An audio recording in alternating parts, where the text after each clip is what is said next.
Everyone who is acquainted with me in the legislature knows my favoritism for local government and my career in supporting local government, protecting local government, advancing local government.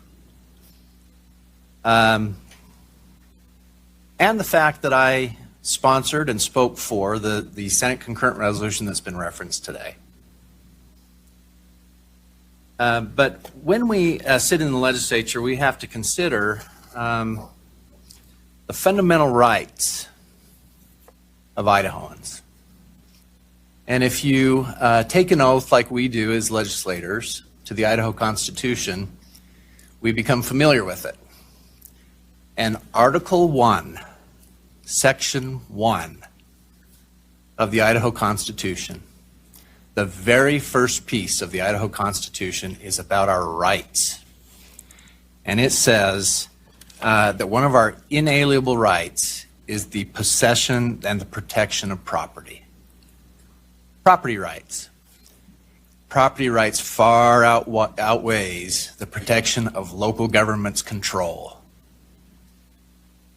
And so when I'm given the option of weighing what's more important, making sure the city council has control over people or protecting people's property rights, I'm here to tell you I'm always going to err on the side of protecting people's property rights, and I've sworn an oath to do it. And so that's where I'm going to land today. I'm going to support the motion to send it the 14th order, and we're going to see if we can make this better and protect people's property rights. Thank you, Mr. Chairman. All right. Well, that was Senator Pro Tem, head of the Senate, Senator Kelly Anthon, talking about how property rights and individual rights trump local government, and that was being said during the hearing on Senate Bill 1162, which sought to change some of the rules and regulations and remove some of those things out of the control of local governments when it comes to short-term rentals. And last session, we did have on Melissa Radford, and she joins us again now to talk about this issue. Melissa, it's good to see you. Welcome to the program again. You guys have been down at the Capitol. We've been following your tweets. I've run into you when I was down there. You guys seem like you're always down there. You have been lobbying on behalf of a lot of short-term rental folks across the state on this issue because what you have found is you're coming up against. You're bucking up against the local control that the cities want to over-regulate, in your opinion, what's happening at the short-term rental market.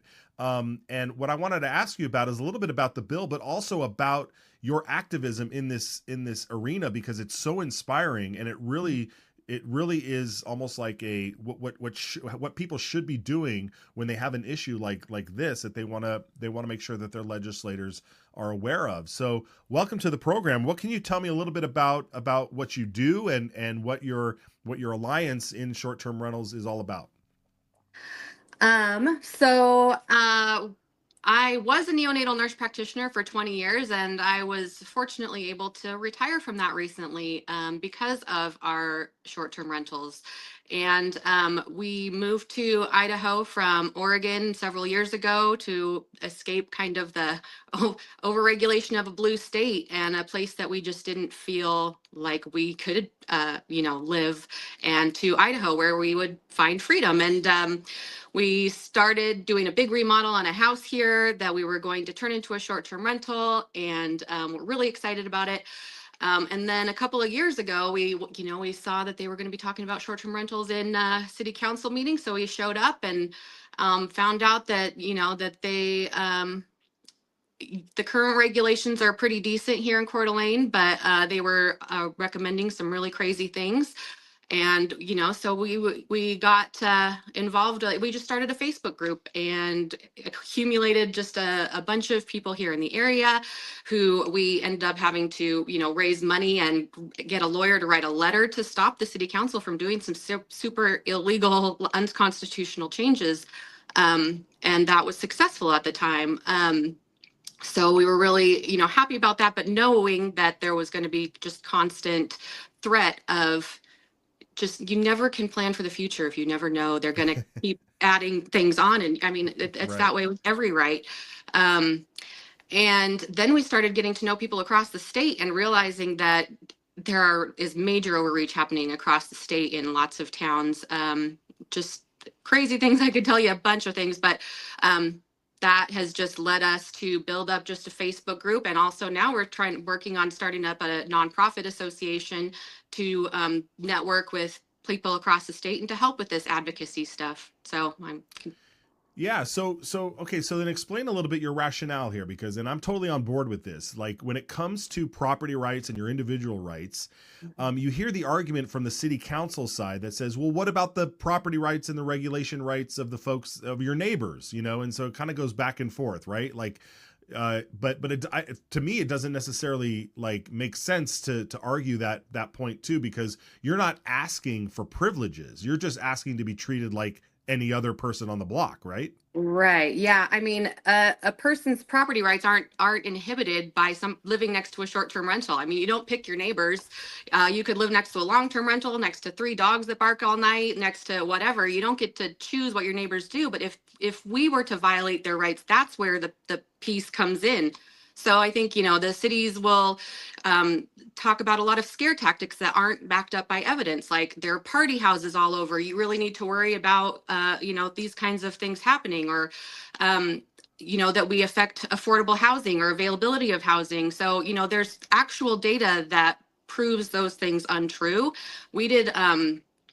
We pulled FOIA data for the CDAPD for noise and disturbance complaints over 2 different time periods over the last couple of years, and compared those to permitted short-term rentals, and we were less than 1% of the complaints of noise and disturbance complaints in this town. I mean, Wow. so it's over. You can overblow and say, worry about parties or whatever, but parties are not allowed at any short-term rental. If you have a party and you're on the Airbnb platform, you will be kicked off. So this is, and none of us want parties at our house. We all want our guests to be good neighbors and make sure that happens.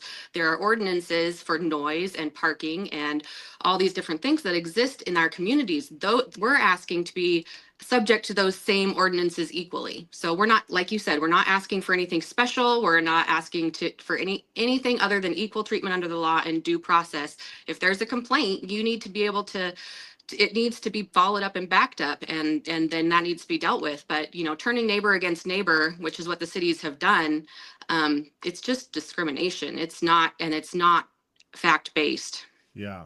Yeah. Okay. So then this bill that you were backing, that you were championing, and I imagine you had some you were allowed to, or not allowed, but you were part of this, one of the stakeholders that were in crafting these bills here. And it basically was just saying, like, look, like we want to be treated equally. We don't want to have extra restrictions put on us, and so forth. So then talk to me now about why you felt it was so important to travel to Boise and meet with legislators, and what kind of reactions you got when you started explaining what your bill would do. I mean, short-term rentals are something that legislators don't really know a lot about, and people in general don't know a lot about unless they are short-term rental owners or travel in short-term rentals frequently, or those kinds of things. So people hear a lot of talking points, those scare tactics that, like I said, aren't backed by data, and then they believe those to be true. For example, is worrying about big corporations coming and buying up a bunch of properties and turning them into short-term rentals. That is literally not happening in Idaho. There are 0 big companies that have bought short-term rentals, and more than 70% of the short-term rentals in Idaho are owned by Idahoans. So we know that there's paid lobbyists for the cities and the counties and the resort cities that are at the Capitol 24/7 that are advocating on behalf of the cities. And we've heard the lies. They're literally telling lies to legislators about us. And so, based on kind of our work last year and going to the Capitol to try and get a hearing, we knew that being there in person made a big difference.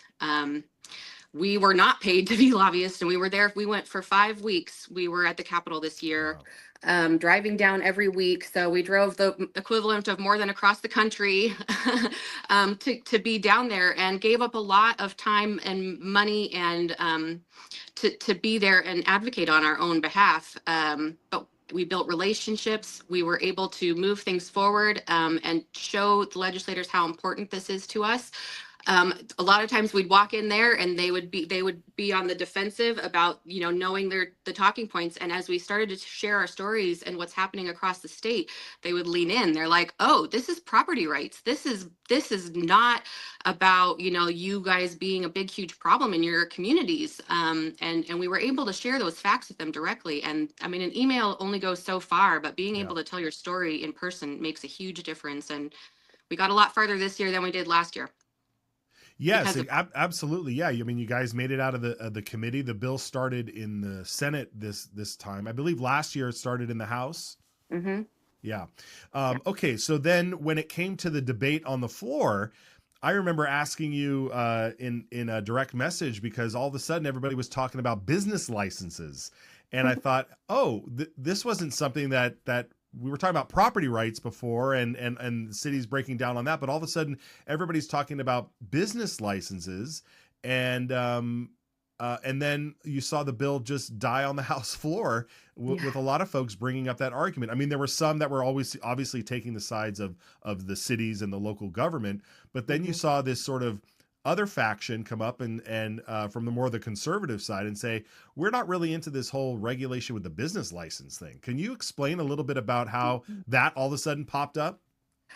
Well, that was really interesting and a surprise, but actually kind of not a surprise because the IFF had rated it -1 for a couple of reasons. The main reason, actually, our bill had in it kind of what we saw as a compromise, which I don't disagree with the IFF's argument, but part of our bill was you treat everybody the same, like we're all under the same ordinances, but if there are 3 violations of an ordinance that's proven and convicted, that the permit could be removed from our property. But so basically what they didn't like is that the owner was held responsible for the actions of the guests, which we shouldn't be. But we also wanted the safety of, if there's a problem property, there's something that can be done about it. So that's why we were willing to make that compromise. But that was one of the things that the IFF didn't like. But so the point to me is the business license piece too, and that piece is that the conservative people that voted against it and the majority of the Senate in general wants less regulation, not more. So I really feel like the cities may take this as a win, but I really see it as a win for us, that property rights are sacrosanct in Idaho, and that what they want to see is a bill with more free property rights and more freedom, more equal treatment under the law, more due process. Honestly, long-term rental owners don't get a business license or, any kind of permit. That was going to be my question. Yeah. So a landlord doesn't need to get a business license to rent a home for a lease, like leasing their home. Exactly. So that I think what we'll find, and we are not giving up on this, there will be a bill again next year. I think the cities will probably wish they would have gone with this one, because I think that it will provide us even more protection.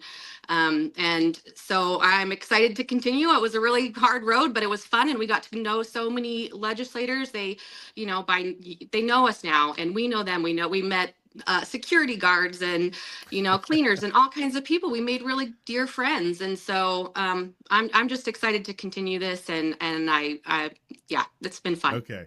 And one last question too: Are landlords of long-term rentals, are they responsible for their tenants' behaviors as well? No. No, I didn't think so. Okay. No. Well, like I said, your story of just the tenacious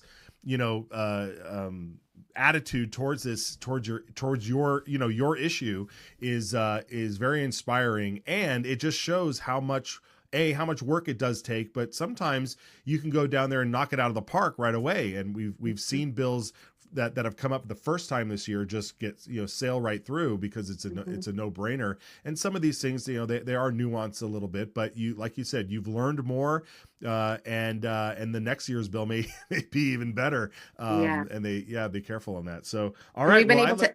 Yeah. go I was ahead. just going to say, we've been able to educate the legislators so much more on what's going on. So, this is our future, our retirement plan, our, everything. So it's critically important to us.